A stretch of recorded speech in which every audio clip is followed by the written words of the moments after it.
Hello everybody, hope you're having an amazing day. I wanted to share with you today what to do when someone tries to cut you out of a deal. Now, as you all know, I talk a lot about wholesaling. I love wholesaling and think there's no better way to start in real estate than doing some wholesale deals. I also do a lot of different creative financing deals, including owner financing, subject to, etc. But in this particular transaction I'm going to show you or share with you today, I got a contract on a deal for $78,000 and intended to wholesale it. So I put it up, it comped for about $160. I put it up on the market on FSBO for $99,000. So then I'd see what kind of offers we got. So we begin to get some people interested, and before long we had our first offer, and it was lower than we wanted, but naturally it's our first offer. It was cash, it was 10 days to close, it seemed legitimate, so we entertained it and we countered them and went back and forth a little bit till we came to them asking to view the property. So we worked it out, or we was able to get them in to view the property. We've not yet closed on the property. So we take the folks through, we show them the wholesale deal, and they want it. And so they upped their offer a little bit to an acceptable price, and we went back and forth, and we accepted. And before we nailed down the final details of the contract, I get a call from the actual seller of the property that I'm wholesaling. And she says, did you work out a deal with the folks who done the walkthrough? And I said, well, that's a good question. And we are working on the final details. We haven't agreed anything final on paper yet, but it looks like, they may be the ones coming through.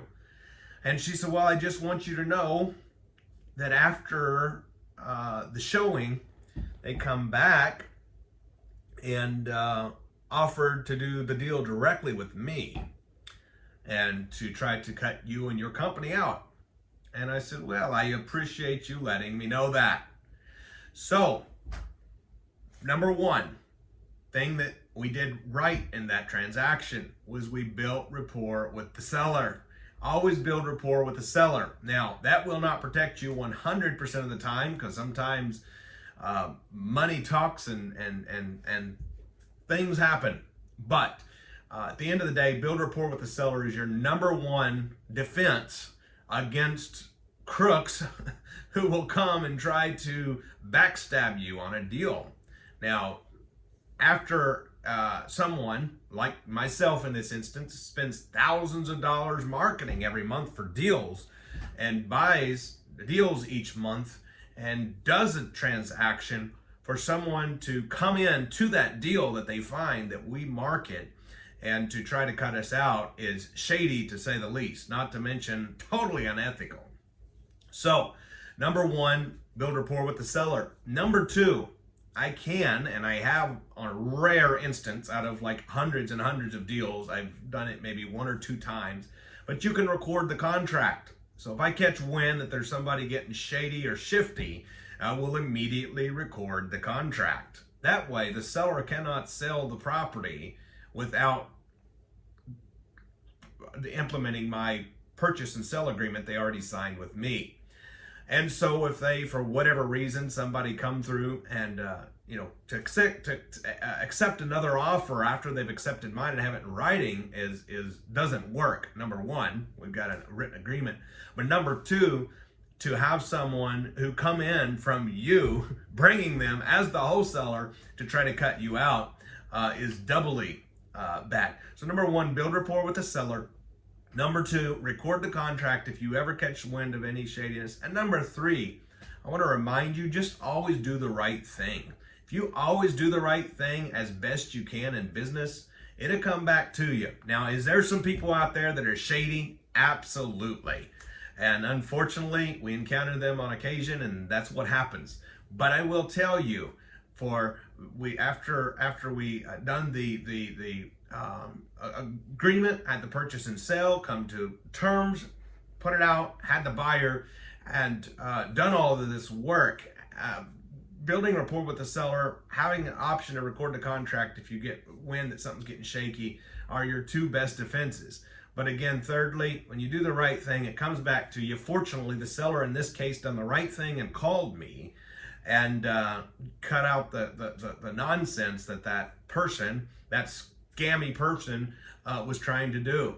And now, unfortunately, they will begin getting that reputation, because I'm telling you, when somebody like that tries to burn you, when you've done everything right, word gets around, and that stuff, what goes around comes around. And so at the end of the day, you can't save every single deal. You can't do everything all the time and cover all your bases, but you can do the best you can. So get the contract signed immediately, build great rapport with the seller, record the contract if you're concerned and getting wind that there could be something shady about to take place, and protect yourself that way.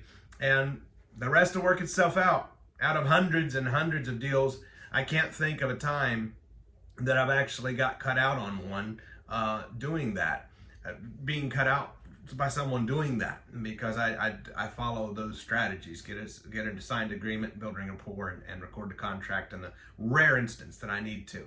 So that's a little bit of advice to what to do when someone tries to cut you out of a deal and tries to take the shady route and the shifty route and do the wrong thing. Keep doing the right thing, keep looking up, and keep making the calls, keep finding motivated sellers and putting together deals, and it will pay off in the end. Hope you're doing awesome, and I'll see you next time.